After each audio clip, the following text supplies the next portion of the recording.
This is a reading of Patriotism and Labour by James Connolly, written in 1897 for the Irish nationalist journal Shan Van Vocht. The editors of the journal included a comment, which I'll read after the article, and following that, I'll include some brief comments by myself. Anyway, on with the reading. Patriotism and Labour by James Connolly. What is patriotism? Love of country, someone answers. But what is meant by love of country? The rich man, says a French writer, loves his country because he conceives it owes him a duty, whereas the poor man loves his country as he believes he owes it a duty.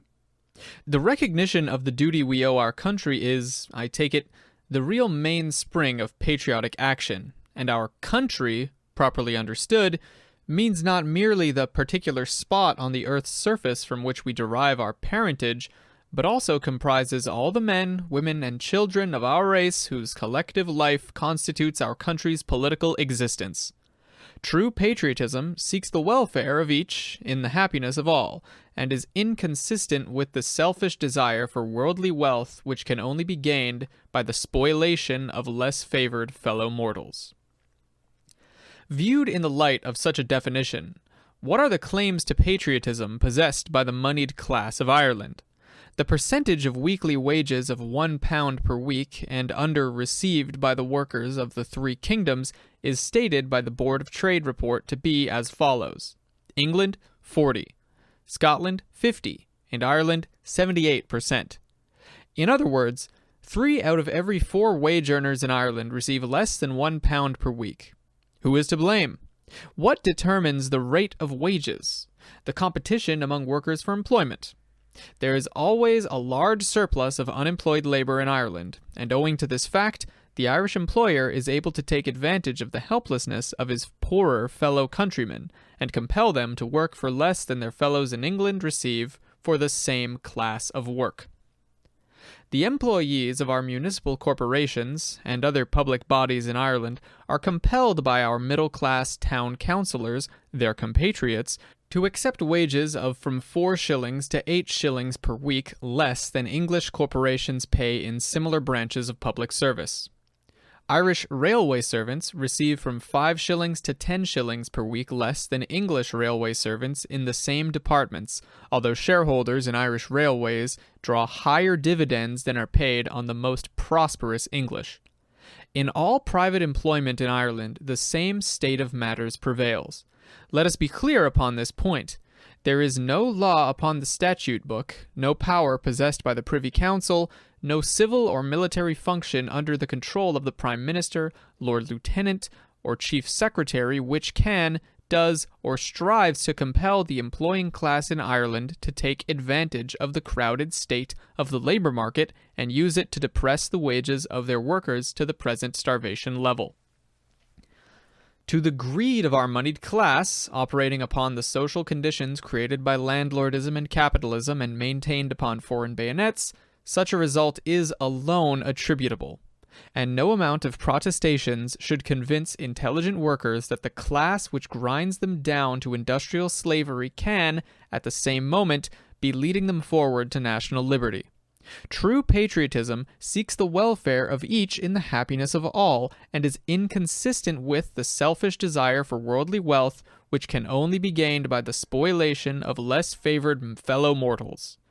It is the mission of the working class to give to patriotism this higher, nobler significance. This can only be done by our working class, as the only universal, all-embracing class, organizing as a distinct political party, recognizing in labor the cornerstone of our economic edifice and the animating principle of our political action. Hence the rise of the Irish Socialist Republican Party. We are resolved upon national independence as the indispensable groundwork of industrial emancipation, but we are equally resolved to have done with the leadership of a class whose social charter is derived from our oppression. Our policy is the outcome of long reflection upon the history and peculiar circumstances of our country. In an independent country, the election of a majority socialist representatives to the legislature means the conquest of political power by the Revolutionary Party, and consequently the mastery of the military and political forces of the state, which would then become the ally of revolution instead of its enemy. In the work of social reconstruction, which would then ensue, the state power, created by the propertied class for their own class purposes, would serve the new social order as a weapon in its fight against such adherents of the privileged orders as strove to resist the gradual extinction of their rule. Ireland not being an independent country, the election of a majority of socialist Republicans would not, unfortunately, place the fruits of our toil so readily within our grasp. But it would have another, perhaps no less important, effect. It would mean that, for the first time in Irish history, a clear majority of the responsible electorate of the Irish nation, men capable of bearing arms, had registered at the ballot boxes their desire for separation from the British Empire. Such a verdict, arrived at not in the tumultuous and too often fickle enthusiasm of monster meetings, but in the sober atmosphere and judicial calmness of the polling booth, would ring like a trumpet call in the ears alike of our rulers and of every enemy of the British imperial system. That would not long survive such a consummation. Its enemies would read in the verdict thus delivered at the ballot box a passionate appeal for help against the oppressor, the moral insurrection of the Irish people, which a small expeditionary force and war material might convert into such a military insurrection as would exhaust the power of the empire at home and render its possessions an easy prey abroad. How long would such an appeal be disregarded?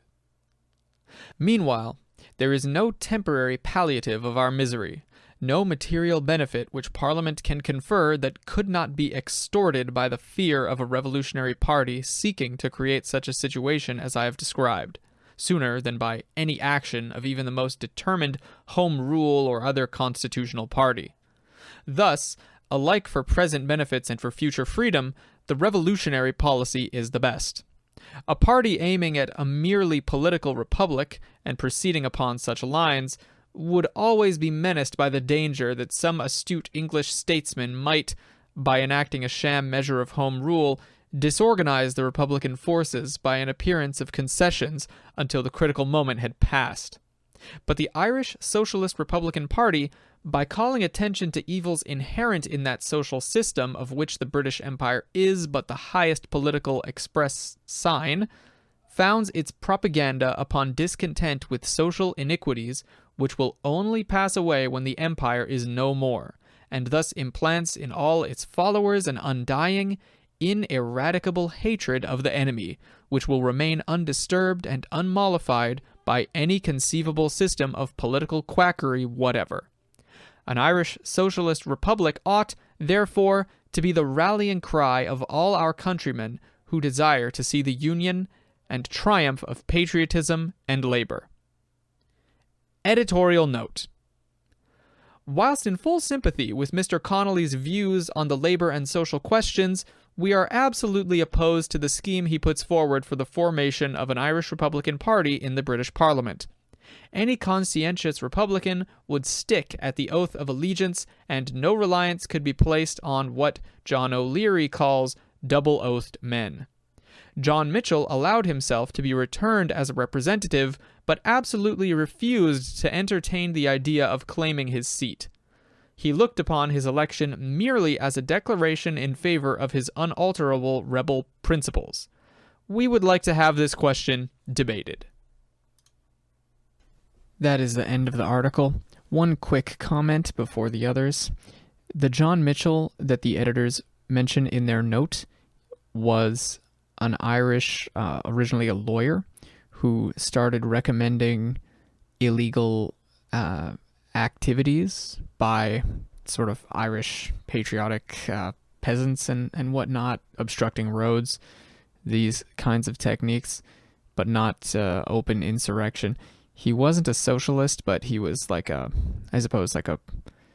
petty bourgeois nationalist. Anyway, he ended up being tried in court by the British, expelled to Australia. At that point, he moved to the US, and when he was in the US, he was actually a slave trade expansionist. He actually wanted the transatlantic slave trade to reopen, because by this point in the 1840s or 50s, it had been closed for some time. And it would come as no surprise that many of his contemporaries considered him to be very lacking in this regard, but for some time he was viewed in high regard in Ireland by Irish nationalist types. I don't know yet whether James Connolly ever commented on John Mitchell particularly. Anyway, I know all this because some years ago there was a protest in Ireland, a Black Lives Matter protest, where they hung a sign around the neck of a statue of John Mitchell that just simply said Black Lives Matter. And naturally, the reactionary crowd saw this as a great offense against Irish heroes. And, well, the thing about John Mitchell is, even for his time, he was very reactionary in this regard. So I certainly agree with the protesters who put that sign around the statue's neck. Now, some comments on the actual article by James Connolly. He has a very different view of elections, certainly, than Lenin did. James Connolly seems to be implying that socialists can be elected into power, and that once they're elected into the already existing parliaments, they could bring about a change in the economic order. This certainly doesn't line up with what most Marxists seem to believe, certainly not Marxist-Leninists, Maoists, anything like that. But as James Connolly goes on to say, that's not what he's advocating for in the case of Ireland in his day. He actually views parliamentary elections as a tool for, I suppose, propaganda, but also the main thing he notes is as a sort of signal to foreign powers, rival imperial powers, I suppose one might say, that, they should support an Irish insurrection, and that as a result of that insurrection, Ireland would be able to change the economic order. And this, I suppose, this presages some of the revolutionary defeatism type of stuff he would write later on during the First World War.